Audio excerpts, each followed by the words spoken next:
First, let me say just how thrilled I am to be here, to be back in Mexico. I have very fond.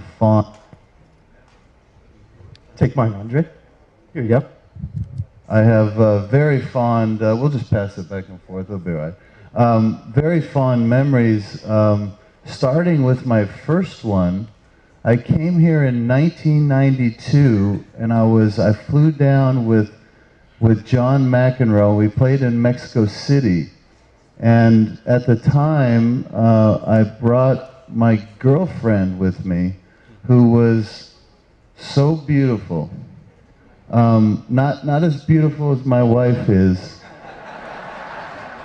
not as beautiful, but she was beautiful. And I'm playing Johnny Mac, and we play the first set, and I'm sweating bullets, and I changed my shirt on the changeover, and everybody, 15,000 Mexicans, start screaming and whistling, and so, you know, I'm very flattered, so I start to flex my muscles and show off for them, and then all of a sudden I realized that my girlfriend was trying to find her way to the bathroom and thought it was okay to walk across the center of the court.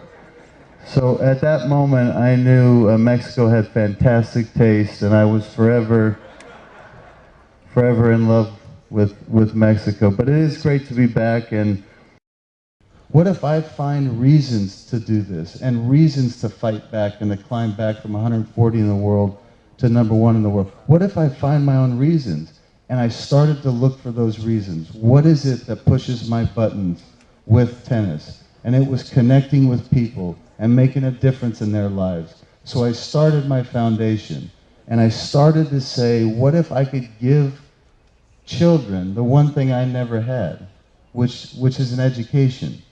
I've always felt the lack of education in my life, and as a result, I found myself waking up in this life I didn't really choose. So what if I could provide this, and what if I could use tennis as my vehicle to doing something that really inspires me and makes me connect? And then that became my focus. I started to get out of my own way and find my reasons to choose my own life. And that's when I started the long road back to #1 in the world. I didn't really have success until I made that choice. And so, after being #1 and falling all the way down to the minor leagues, if you will, that far, is you see the distance you have to travel, and you see the realism of how unachievable a feat like that is. And you're left with saying, you know, I can't focus on that. But what I can focus on is every day. Because the one thing I did know is that I could be better tomorrow than I am today. I knew that. So that became my focus. Every single day was an opportunity for me to get better. And that scoreboard or that ranking system was a byproduct of what it is I actually could control.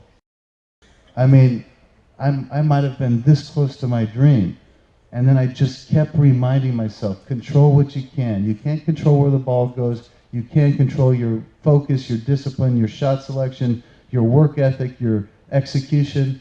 And I went over, and I'll never forget this, serving at 40-15 match point. I hit a serve to his forehand, and it leaves its racket. And I remember this picture I saw one time. It was a beautiful picture because it was over the whole stadium, higher up, and it was a picture of me serving on match point. And when you serve in tennis, the most important thing is getting back.